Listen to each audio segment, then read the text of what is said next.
Hello friends, कैसे हो आप सब। आज की कहानी है कुछ इस तरह। पत्नी ने ना जाने क्या किया था कि पति ने उसे एक के बाद एक कई थप्पड़ जड़ दिए।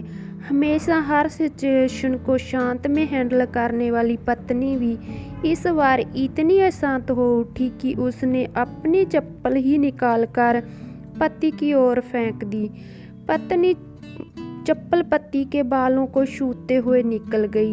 ये किस्सा यहीं पर ख़त्म हो सकता था, मगर पति ने इसे अपनी मर्दानगी का विषय बना लिया और बात बद से बदतर होती चली गई।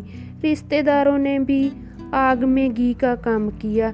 किसी ने कहा, जो औरत अपने पति को चप्पल से मार सकती है वो किसी की नहीं हो सकती, और ना ही वफादार हो सकती है और ना ही पतिव्रता हो सकती है। ऐसी औरत परिवार ही नहीं पूरे समाज पर कलंक की तरह रहती हैं। बीवी के पक्ष वालों ने कहा, पीछे रहने वाले थे। किसी ने कहा, 21वीं सदी में भी ये इस तरीके के साथ मारपीट करते हैं, इन्हें तो जेल भेज देना चाहिए। तो कई कहते, जरूर इसको कोई और पसंद आ गई होगी, इसलिए अब अपनी पत्नी से मारपीट करने लगा है। बात कोर्ट तक पहुंच गई। दोनों पक्षों ने एक दूसरे के खिलाफ केस फाइल कर दिया। पति ने चरित्रहीन होने का तो पत्नी ने दहेज और शारीरिक उत्पीड़न का आरोप लगाया। 2 वर्ष से अधिक समय के लिए केस चल रहा था। इन वर्षों के दौरान दोनों पति पत्नी अलग अलग रह रहे थे। इन 2 वर्षों के दौरान दोनों पक्षों के समर्थकों की संख्या कम हो गई थी। पहले जहां दोनों पक्षों में समर्थकों का समूह होता था, अब गिने चुने लोग ही रह गए थे। पति और पत्नी दोनों की आर्थिक स्थिति भी इस समय के दौरान नीचे गिर चुकी थी, जिन्हें वो अपना शुभचिंतक समझ रहे थे। पैसों की बात आते ही उन्होंने भी अपना पलड़ा झाड़ लिया था। अगर कोई देने को राजी भी हुआ तो मोटे ब्याज की शर्त पर। आखिरकार वही हुआ जो सब सोच रहे थे, डाइवोर्स। हर कोई खुश था, दोनों पक्ष के रिश्तेदार, उनके माता पिता और दोनों के वकील। लेकिन 5 साल की सुखद शादी और एक सुंदर बेटी होने के बाद मिले इस डाइवोर्स से पत्नी मुक्त थी और पति शांत। शायद ये एक इत्तेफाक ही था कि इस खुशी को मनाने के लिए दोनों पक्ष के लोग एक ही चाय की टपरी पर बैठे थे, आमने सामने। इत्तेफाक इसलिए क्योंकि ज़्यादातर लोग जो एक दूसरे के विरोध पक्ष को सपोर्ट कर रहे थे, वे एक दूसरे को अच्छे से जानते भी नहीं थे।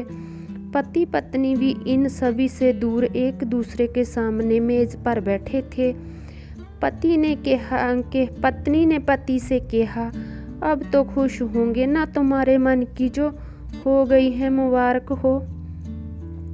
तुम भी तो आज जीत गई हो। मुझसे तलाक तो तुम्हें ही मिल गया है, कंग्रेचुलेशंस। पति ने कहा, तलाक को तुम जीत का प्रतीक समझते हो? पत्नी ने पूछा।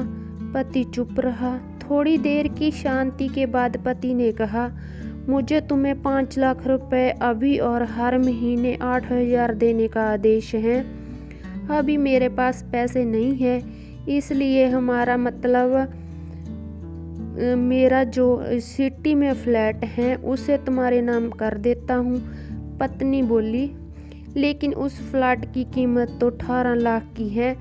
हाँ, लेकिन हमारी बेटी तुम्हारे साथ है और आगे जाके इसके खर्चे भी बढ़ेंगे, तुम्हें थोड़ी आसानी होगी। पति ने कहा, नहीं, मुझे सिर्फ 5 लाख ही देना, और तुम हर महीने 8,000 तो देने ही वाले हो। मैं मैनेज कर लूँगी। अगर 5 लाख नहीं है तब भी कोई बात नहीं, पत्नी बोली। दोनों फिर से शांत हो गए। पति सोचने लगा, कितनी भोली और समझदार हैं जे, औरत जो कुछ समय पहले तक मेरी पत्नी थी और अब अनजान, यह वही हैं जो कम से कम खर्चे में घर चलाती और पैसे बचाकर मेरे जन्मदिन और बर्थडे पर हमेशा के लिए मेरे नए कपड़े खरीद लाती थी। कभी बीमार भी हो जाती तो पैसे बचाने के लिए मुझे मालूम न होने देती और घरेलू नुस्खों से अपना इलाज कर लेती।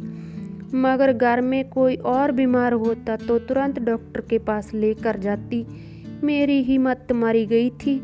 मैं ही अपनी झूठी मर्दानगी के चक्कर में इतनी बड़ी गलती कर बैठा।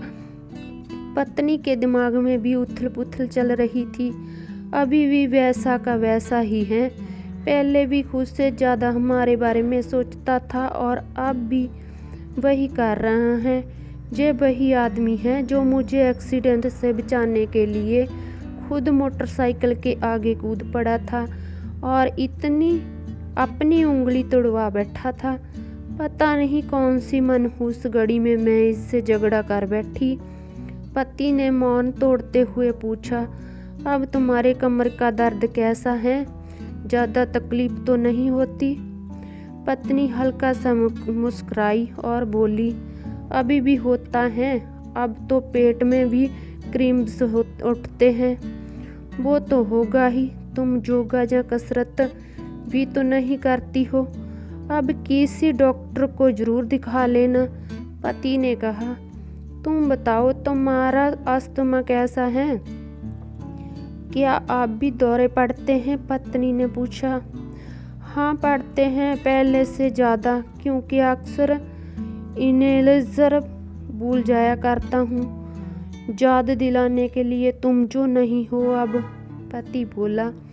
पत्नी की आंखों से आंसू आ गए और बोली, तुम्हें मेरे चरित्र पर सवाल नहीं उठाने चाहिए थे। ये तो परिस्थिति आती ही नहीं।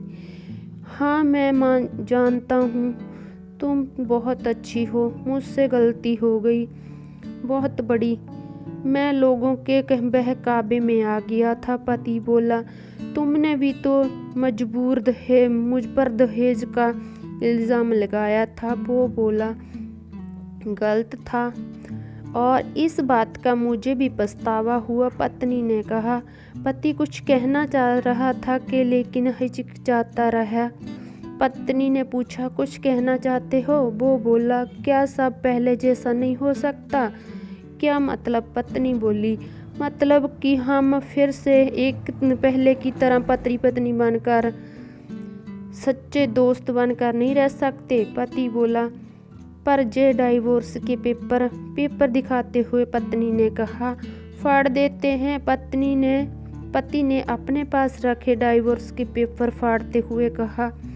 पत्नी ने भी अपने पास रखे हुए पेपर फाड़ दिए। सभी हैरान थे, वकील, रिश्तेदार और माँ बाप। पति पत्नी दोनों एक दूसरे के हाथ में हाथ पकड़े अपने घर की तरफ चले गए।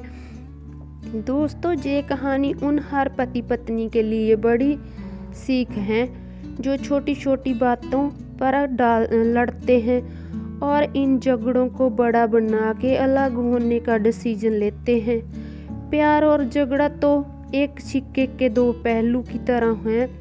दोनों को स्वीकार करना होगा, तभी ये पवित्र रिश्ता उसकी मंजिल तक पहुंच पाएगा।